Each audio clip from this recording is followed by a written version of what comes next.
জয় শ্রীকৃষ্ণ। রাধে রাধে। নমস্কার বন্ধুরা। মানব মনে চিরন্তন এক প্রশ্ন হলো, আমাদের ভাগ্য কি জন্মের আগেই লেখা হয়ে যায়?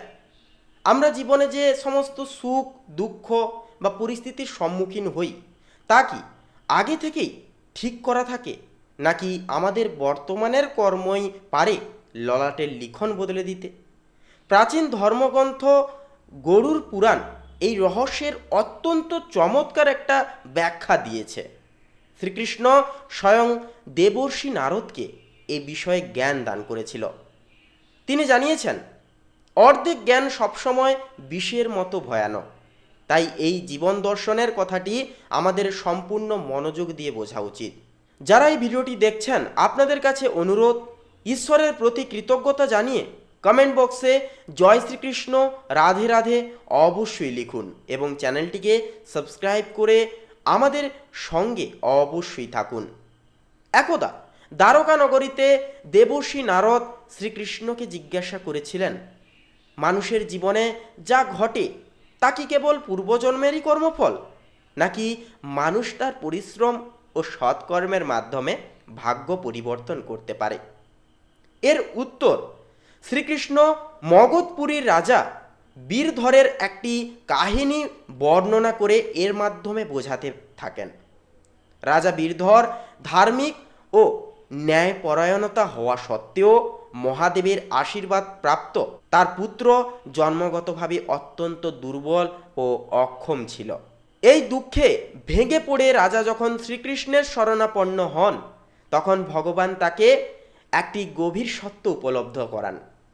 শ্রীকৃষ্ণ জানান যে রাজপুত্রের এই শারীরিক অবস্থা তার পূর্বজন্মের কর্মের প্রতিফলন বা ঋণ। কিন্তু এর মানে এই নয় যে তার পথ এখানেই রুদ্ধ। ভাগ্য ও কর্ম একে অপরের সাথে নিবিড়ভাবে জড়িত। জন্মের সময় যে পরিস্থিতি আমরা পাই তা হয়তো নির্ধারিত, কিন্তু সেই পরিস্থিতিকে জয় করে ভবিষ্যৎ গড়ার যে ক্ষমতা আমাদের বর্তমান কর্মের ওপর কিন্তু সম্পূর্ণ নির্ভর করে। শ্রীকৃষ্ণ পরিষ্কারভাবে শিখিয়েছেন যে জীবনে একটি আয়নার মতো। এখানে যেমন বীজ বপন করা হবে, তেমনই কিন্তু ফল আমরা জীবনে পাব। যদি কেউ ধৈর্য, সাহস এবং আত্মবিশ্বাসের সাথে সংকটের মোকাবিলা করে, তবে সে তার প্রতিকূল ভাগ্যকেও বদলে দিতে পারে। গরুর পুরাণ অনুসারে ভাগ্য হলো সুযোগের নাম, কিন্তু সফলতা আসে পরিশ্রম ও ভক্তি থেকে। জীবনের তিনটি প্রধান স্তম্ভ হল সত্যের পথে চলা, পিতামাতার সেবা করা এবং ঈশ্বরের প্রতি নিঃস্বার্থ ভক্তি ধরে রাখা। মানুষের কঠিনতম দুর্ভাগ্যকেও এটি খণ্ডন করতে সক্ষম করে। যারা অহংকার বশবর্তী হয়ে অধর্মের পথে সদৈব থাকে, তারা শুধু এই জন্মেই নয়, বরং পরবর্তী প্রজন্মেও কষ্টের শিকার হয়। কিন্তু অনুশোচনা ও সৎকর্মের মাধ্যমে যে কেউ কিন্তু নিজের আত্মার মুক্তি ও উজ্জ্বল ভবিষ্যৎ সুনিশ্চিত করতে পারে।